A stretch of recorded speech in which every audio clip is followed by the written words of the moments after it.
Hello everyone, welcome to Lush and Salty Aquariums. My name is Stefan. Thank you for coming to my channel. As most of you know, I'm all about the plants here at Lush and Salty. They've kind of become one of my favorite, if not my favorite, part of the hobby, at least for the time being. Now I'm allowed to change my mind. Who knows, in a year or two, I might be into fish only tanks or shell dwellers or just something completely different. But for the longest while, it's been about the plants. And in this tank, my 20 gallon, you could see that this passion is on full display, right? And I just talked about this aquarium one or two videos ago, so I don't want to belabor it with a listing of all the plants, but you see some exotics, some reds, some purples. Look at the color on that bucephalandra, a beautiful black fire endler right in front, and the hygrophila arugiae or aguila, excuse me. And then of course the super red mini. I mean, look at that color. Are you kidding me? So I've been getting more than a few people asking, what's my dosing regimen? What do I do to get plants that look like this? And that's what this video is going to be about. I'm going to go over some of the things I do in all my tanks and some of the variations depending on the tank. And so that's what this video is going to be all about. And maybe some of you can glean a few ideas for your own aquarium, your own fish rooms. Take what you like, leave what you don't. I've heard that expression before, and that applies really, really well to all of us here in the fish tube community. Take a piece out of this video that makes sense for you and works for you, and leave the rest if it doesn't. Of course, you can always ask questions. I'd love to hear from you. So the thing with plants, it begins and ends, in my opinion, with the light, the access to the light, the quality of the light.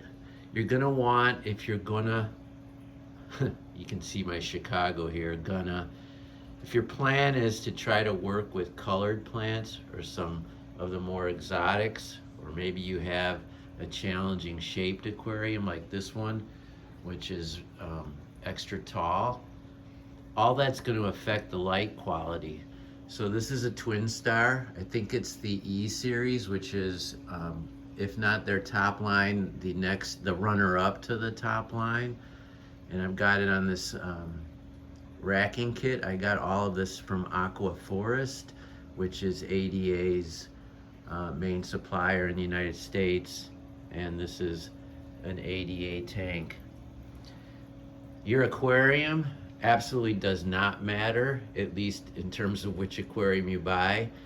I mean, if this thing was a Petco cube, it would not affect the quality of plant growth whatsoever, but the light would. So the lesser lights are awesome for low to mid-light plants, like this Anubias here, or something super easy like Balasinaria or various crypts. They're gonna do fine with a Hyger or a Nicru light, no question about it. They'll do better with a light like this, but it costs infinitely more money. No question about that either. So some plant sellers have started to, I know Tropica does this, they've started to, do a kind of easy, medium, advanced for their plants, and usually that's a fairly accurate assessment. But the more you're in the hobby, the more you kind of just know that for the most part, this group of plants is relatively easy. This one has its share of challenges, and some are just don't go there, that even I don't go there. For example, I just haven't had great luck with the pink flamingo crypt. I find it's also overrated. I can get better color, better reds and pinks from other plants that are easier to grow. But part of that is a reaction to being, to having mixed results with it. You see the tiger lotus here in the back, some Hipporoides here, the stem, which I can't bear to live without. It absolutely shouldn't be in the front of this aquascape, but I keep growing the plant and then cutting those beautiful tops and using them elsewhere. And of course, tops from the Super Red Mini, and just a ton of Anubias flanking the whole back, as well as Vallisneria. This light, by the way, is my favorite light, the Chihiro's RGB Slim. It's the same light, excuse the pan, I don't edit here, the same light that's on this incredible, just probably my most robust in terms of the health and color plants, but it's the same light. I've got this one hanging from the rack here, and I'm having really good results. So light and CO2, you know, it's everywhere in my fish room. In some tanks it's more important than in other tanks, but I think it's not a deal breaker. So I'm not here to tell you the reason I can get stunning reds and minimal algae and all that, but CO2 definitely plays a role in both of those things I just said, as well as getting just showstopper plants out of your fish room in your aquariums. So light and CO2 to me are the most important thing, assuming you have some kind of substrate beyond just sand or gravel. Sand or gravel over time can become laden with nutrients, and a lot of experienced fish keepers talk about this. But in the beginning and in the short term, they really don't provide anything, so you would have to supplement. And rather than do that, I choose to use fortified aqua soils, of which UNS is a perfect example, Fluval Stratum, ADA Amazonia, all three of those. I've got mostly UNS in these aquariums, and sometimes, like in this one, I cap it with gravel and sand, and you can sort of see the UNS are the brown spheres, and then this red clay colored gravel up top, and then the mulm and the thyme creating that that whole biology beneath the surface. So you're not getting anything from me on that front in terms of what it takes to get this sort of plant growth that you haven't already heard. Great lighting if you want reds, harder stems, brands like Twin Star, Chihiro's. And if you're just doing breeding projects, you're on a budget, get the best that you can from a Higer or a Night Crew, spend the extra $12 to upgrade to, you know, their better model. That light's gonna, you can get LED and RGB, but it won't have the spectrum, the PAR, and in some cases even certain color forms. If I could go to Santa Claus and just say I want this light and this light and this light, it would be this light, the Chihiro's RGB Slim. It's beautiful, it's sleek. You've seen it standing on a tank and here hanging on a tank. Before I go to the fertilizers and the dosing, the actual question that was asked of me to prompt this video, I'll show you one of my newest tanks. It's about 2 months old, an Iwagumi, and now it's really starting to do exactly what I want it to do. Instead of a dwarf hairgrass and some of the more challenging carpets, I'm just using a microsword, Helanthium tellum, and is that awesome? Hells yeah. And then Anubias petite flanking the gorgeous Serious Snow rock face. And then that's right, pearlweed. You just have to keep cutting it and you'll get a wonderful taller carpet. I'm so happy. And of course, here's my colony of all male Blackfire Endlers. So this tank has a really good, the ONF light, the kind of iconic nano light, and a CO2 kit. And this is how you turn it on, because I forgot to do that, so good thing I'm making this video. In this particular one, it's manual. It looks really cool. I wouldn't recommend it. I prefer using the ones that are timed, and I like the UNS Mini, which I use on most of my aquariums. I'll show you one right now. There it is. It's small, relatively affordable, really accurate, looks nice, does everything you need, has the solenoid. So that Iwagumi in this tank, the light issue and the CO2, they're important for both. Keeping algae down in an Iwagumi especially, but with a heavy bioload like this, its own form of especially.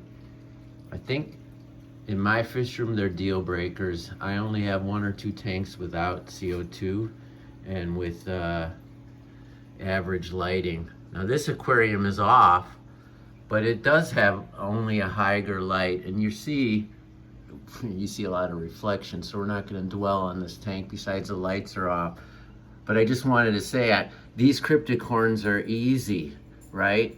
Java fern, although it's not easy at first, don't believe the hype. It's a pain in the ass, but once it gets going, it's easy. It doesn't require a great light.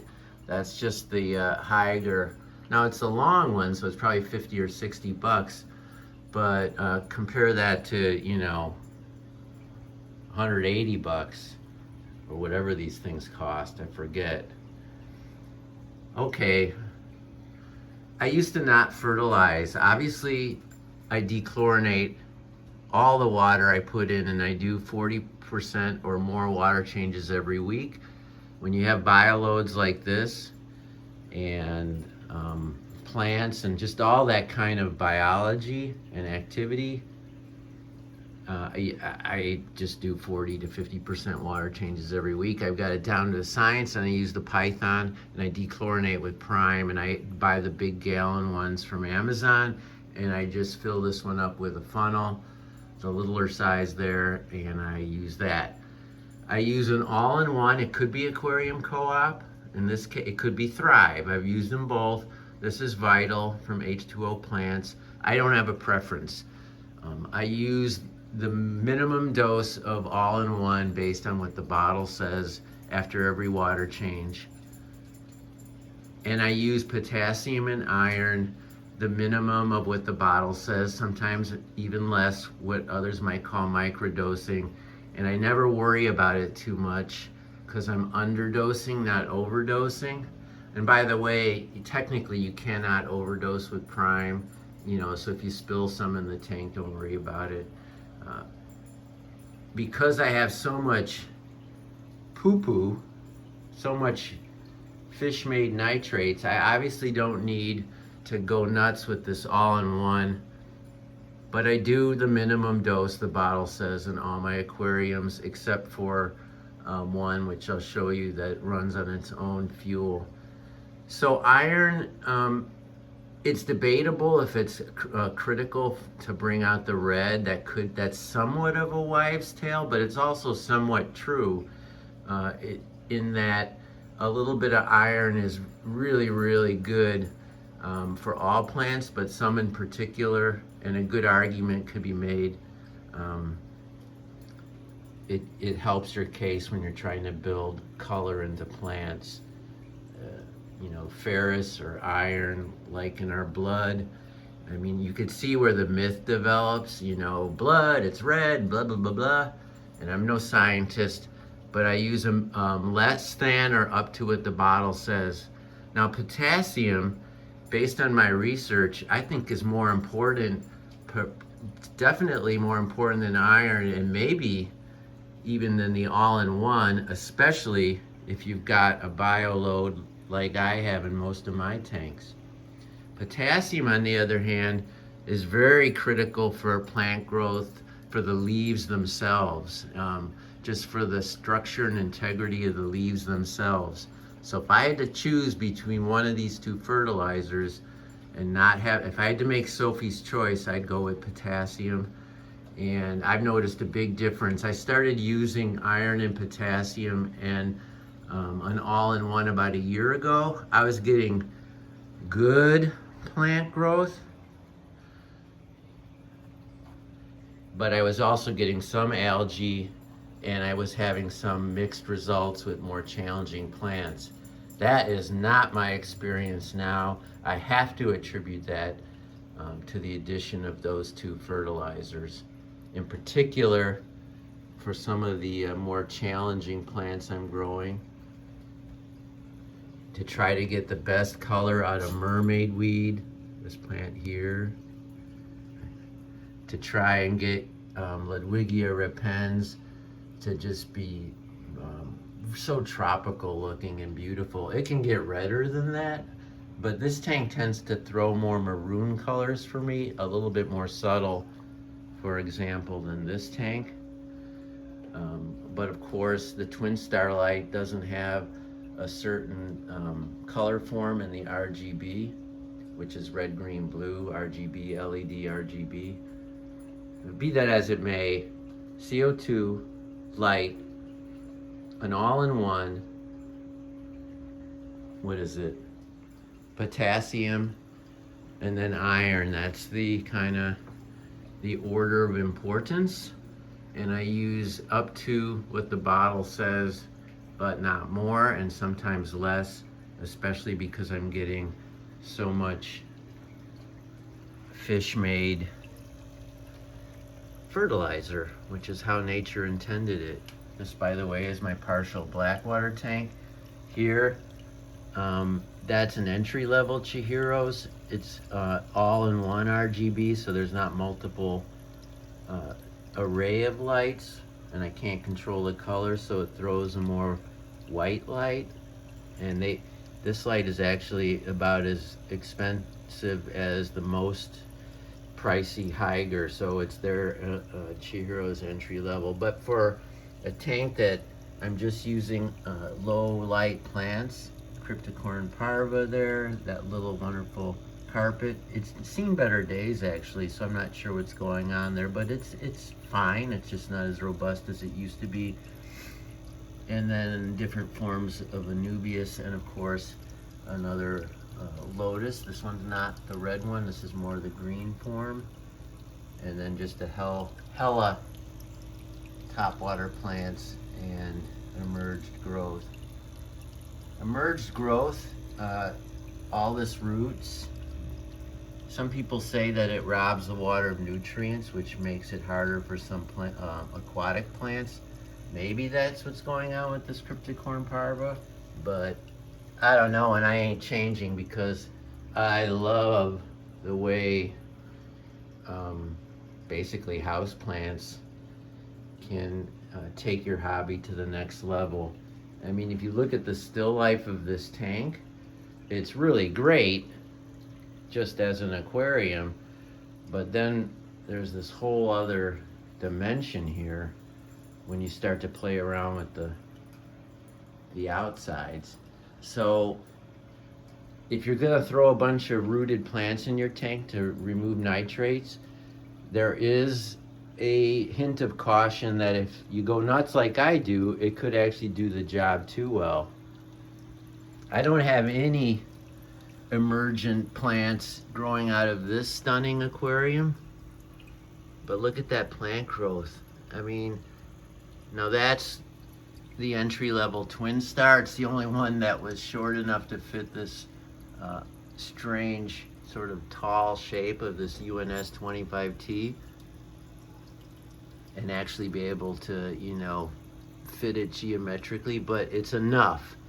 And I also use, because I had it, one of these ONF hockey puck lights that just sticks to this metal how cool that, I mean, the metal grates here, I've done videos. You've got, if you do a racking system, ask me about it, because there's so many things that will help you do in your fish room that you don't even know.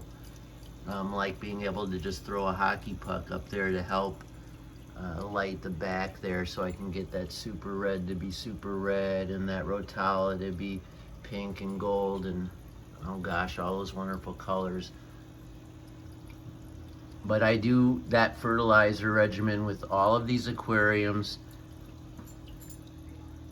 I don't worry much about iron in this tank. There's absolutely no plants with color in there.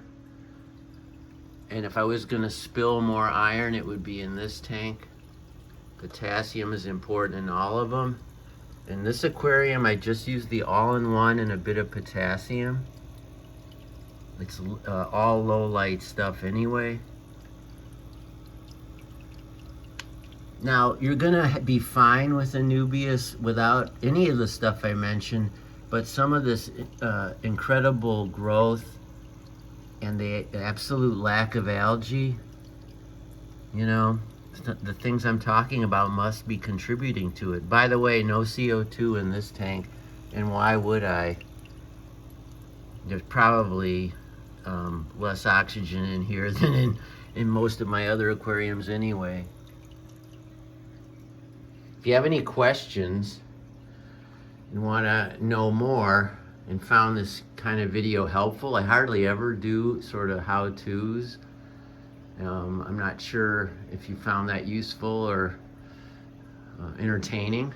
Well, let me know. As usual, folks, always keep your hands in the tank, albeit carefully, and ciao for now.